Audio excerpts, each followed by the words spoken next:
दिल्लीत गेल्या 20 दिवसांपासून सोनम वांगचुक यांचं सुरू असलेलं उपोषण तर अभिजित दिपके याच्या आंदोलनाला झालेली 26 दिवस पूर्ण. या दोन आंदोलनामध्ये मोठा फरक आहे. सोनम वांगचुक हे आमरण उपोषण म्हणजे अन्नत्याग उपोषण करतायत. सध्या गेल्या 20 दिवसांपासून त्या पाण्यावर आहेत. पण दुसरीकडे अभिजित दिपकेच्या भूमिकेवर मात्र सातत्याने प्रश्नचिन्ह उपस्थित होत आहेत.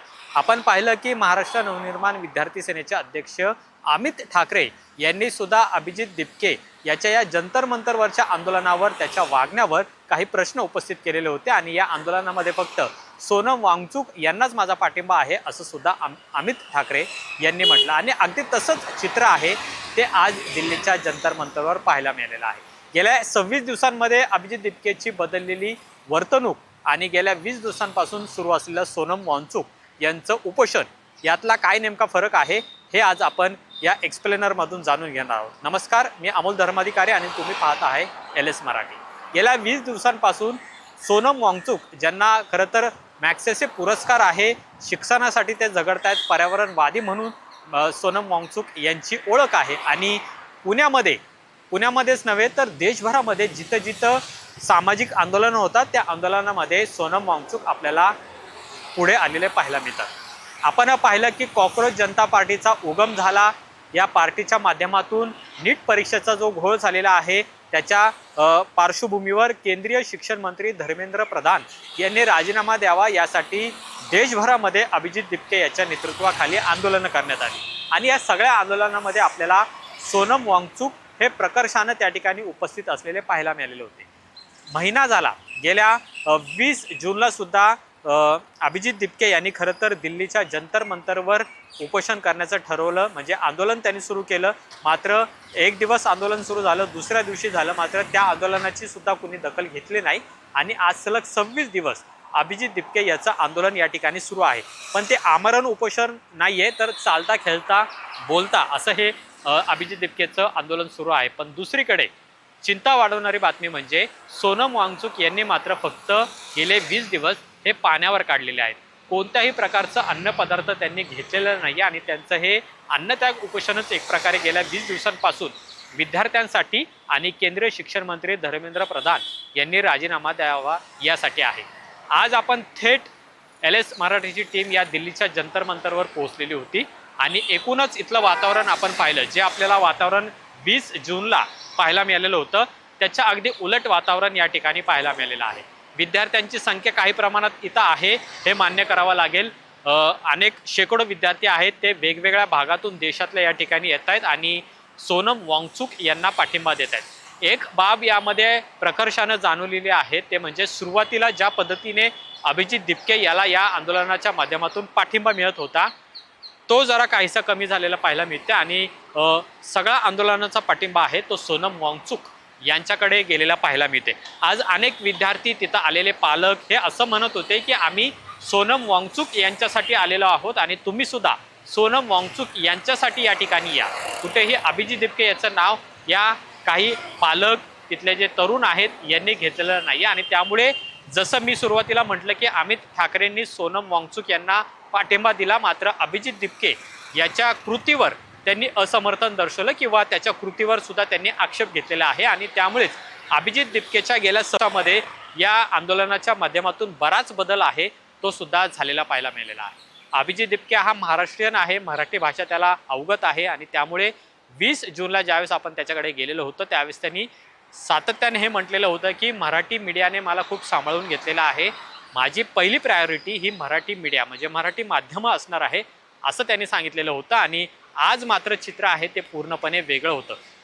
3 ते 3.5 तास आपण अभिजित दिपके याच्याशी बोलण्याचा किंवा त्याचा इंटरव्ह्यू गेल्या 26 दिवसांमध्ये त्यांनी आणि 20 दिवसांमध्ये सोनम वांगचुक यांचं आंदोलन कशा पद्धतीने सुरू आहे हे सगळं जाणून घेणार आहोत. कारण की तिथं आपण पाहिलं की अभिजित दिपके हा एक मराठी भाषा बोलणारा आहे, जेणेकरून महाराष्ट्रातल्या लोकांना समजावं की नेमकं हे आंदोलन कशासाठी सुरू आहे आणि गेल्या 26 दिवसांमध्ये आणि सोनम वांगचुक यांनी केलेल्या 20 दिवसांमध्ये काय काय घडलेलं आहे हे जाणून घेण्याचा प्रयत्न सातत्याने आपण केला. पण जवळपास 3 ते 3.5 तास आपल्याला मात्र तिथं पोहोचता आलं नाही किंवा पोचू दिलं गेलेलं नाही.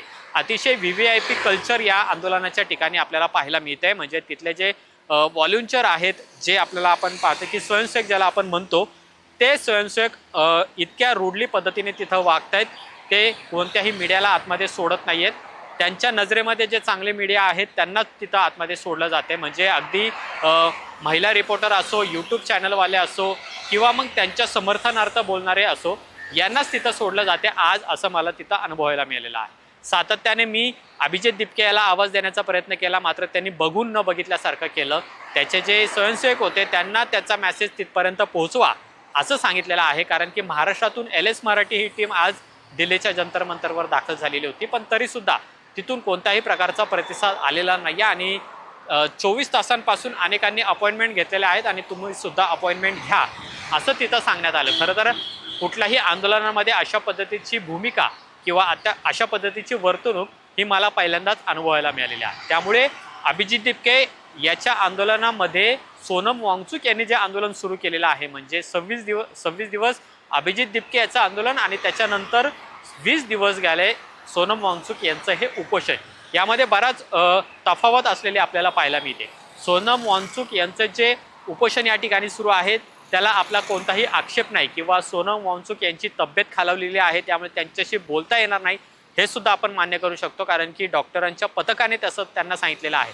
पण आपण पाहतो की दिवसभरात अनेक सामाजिक कार्यकर्ते, राजकीय नेते हे सोनम वांगचुक यांना भेटतायत, 5-5, 10-10 मिनिटं त्यांच्याशी संवाद साधतायत, पण मीडियाला मात्र ते तिथपर्यंत पोहोचू देत नाहीत. आणि हे सगळं करणारे आहेत ते अभिजित दिपके याची टीम आहे. एकतर आता यांनी एक प्रोटोकॉल असा ठेवलेला आहे, अभिजित दिपके आणि सोनम वांगचुक यांच्याशी कुणीही बोलायचं नाही मीडियानी, त्यांचे जे स्पोक्सपर्सन आहेत त्यांच्याशी बोलायचं. मात्र आपण तिथं पाहिलं की हिंदीमध्ये बोलणारे स्पोक्सपर्सन आहेत, मराठीमध्ये बोलणारं कुणीही नाही आहे, ते उपलब्ध करून द्या असं सुद्धा आपण सातत्याने सांगितलं. मात्र ती सुद्धा मागणी पूर्ण करण्यात आलेली नाही आहे आणि अभिजित दिपकेपर्यंत पोहोचण्याचा प्रयत्न आहे तो सुद्धा करण्यात आलेला नाही. एकीकडे VVIP कल्चरच्या विरोधामध्ये हे सगळे लढतायत, टीका करतायत, मात्र असं असताना याच आंदोलनामध्ये आपल्याला VVIP कल्चर आहे तेच दिसून आल्याचं पाहायला मिळालेलं आहे. आणि त्यामुळे हे नेमकं सगळं कोणत्या मार्गावर चाललेलं आहे आणि खरंच सोनम वांगचुक यांना ज्या पद्धतीने आंदोलनाचा पाठिंबा आता देशभरातून मिळतोय, म्हणजे सुरुवातीला अभिजित दिपके याच्या आंदोलनाला कुणी पाठिंबा देत नव्हतं आपण पाहिलं, पण सोनम वांगचुक जे सामाजिक कार्य करत आलेले आहेत आतापर्यंत, त्यांनी ज्यावेळेसपासून हे उपोषण सुरू केलं आणि 18-19 दिवस झाले त्यांचं उपोषण सुरू असल्यावर आपल्याला अनेक मोठमोठ्या राजकीय पक्षांचा पाठिंबा यामध्ये पाहायला मिळालेला होता. प्रामुख्याने आज सुप्रिया सुळे यांनी सुद्धा या आंदोलनाला भेट देऊन सोनम वांगचुक यांच्या तब्येतीची विचारपूस केलेली आहे. त्यामुळे गेल्या 26 दिवसांपासून अभिजित दिपके याच्या भूमिकेत बदल झालाय का, तर तो झालेला आहे. सातत्याने हे मीडियाला दोष देत आहेत, गोदी मीडिया असं म्हणतायत, ते सुद्धा काही अंशी आपण खरं मानू शकतो. पण जी मीडिया मराठी मीडिया आहे ती त्यांच्यापर्यंत पोहोचण्याचा प्रयत्न करते आणि महाराष्ट्राला दाखवण्याचा प्रयत्न करते की दिल्लीमध्ये विद्यार्थ्यांच्या मागण्यासाठी हे काय करतायत, सोनम वांगचुक कशा पद्धतीने तिथं उपोषण करतायत, त्यांची तब्येत कशा खालवलेली आहे, हे सगळं दाखवण्याचा प्रयत्न जर आपण करत असो, पण तिथपर्यंत आपल्याला पोहोचूच दिलं जात नाहीये. सातत्याने मीडियाच्या विरोधामध्ये तिथं घोषणाबाजी केली जात आहे.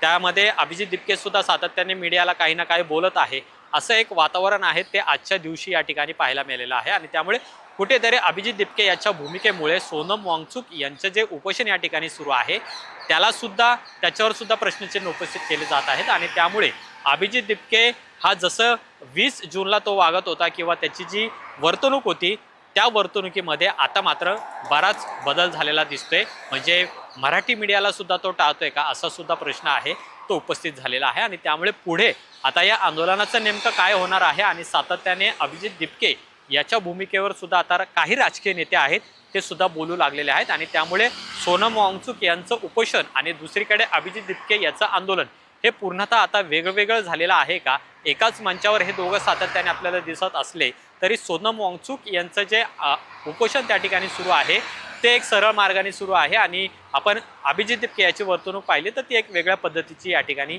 सुरू आहे असं चित्र आहे ते दिसू लागलेलं आहे. आणि त्यावर आता राजकीय नेते आहेत ते सुद्धा व्यक्त होऊ लागलेले आहेत. त्यामुळे सोनम वांगचुक जे अगदी जीव त्यांचा शेवटच्या उंबरठ्यावर आहे असं असताना जीवाची पर्वा न करता ते विद्यार्थ्यांसाठी लढतायत. अशात मात्र कॉक्रोच जनता पार्टी किंवा मग अभिजित दिपके आणि त्याचे हे स्वयंसेवक हे मात्र तिथं दादागिरी असो किंवा मग एक VVIP कल्चर आहे त्या ठिकाणी राबवू पाहतायत का, असा सुद्धा प्रश्न आहे आणि तो निर्माण झालेला आहे. त्यामुळे खरंच सोनम वांगचुक यांच्या उपोषणाला न्याय द्यायचा असेल किंवा मग त्यांच्या मागण्या जर न्यायिक पद्धतीने मान्य करायच्या असतील तर सरकारने तातडीने त्यावर लक्ष दिलंच पाहिजे। पण दुसरीकडे अभिजित दिपके याची जी वर्तणूक, त्याचे जे स्वयंसेवक त्या ठिकाणी ज्या पद्धतीने वागत आहेत ते कुठेतरी सोनम वांगचुक यांच्या आंदोलनाला धक्का सुद्धा पोहोचवणार आहे। आणि त्यामुळे पुढे या आंदोलनामध्ये नेमकं काय होतं आणि सोनम वांगचुक यांची मागणी मान्य होईलच का हे पाहणं महत्त्वाचं असेल। त्याचबरोबर अभिजित दिपके आणि सोनम वांगचुक हे दोघांचं जे एकत्रित या ठिकाणी उपोषण सुरू आहे आणि अभिजित दिपके याचं आंदोलन सुरू आहे हे नेमकं कोणत्या थरापर्यंत जाते हे सुद्धा पाहणं महत्त्वाचं असेल। पण LS मराठीने जे अभिजित दिपके याच्या वर्तणुकीवर नोटीस केलेलं आहे गेल्या 26 दिवसांमधलं, त्याच्यामध्ये मात्र बराच बदल आहे, तो सुद्धा झालेला दिसून येत आहे। आजच्या या व्हिडिओमध्ये इथेच थांबूया। तुम्ही पाहत राहा LS मराठी। कॅमेरामन रोहित वनकट्टेसह अमोल धर्माधिकारी, LS मराठी, दिल्ली।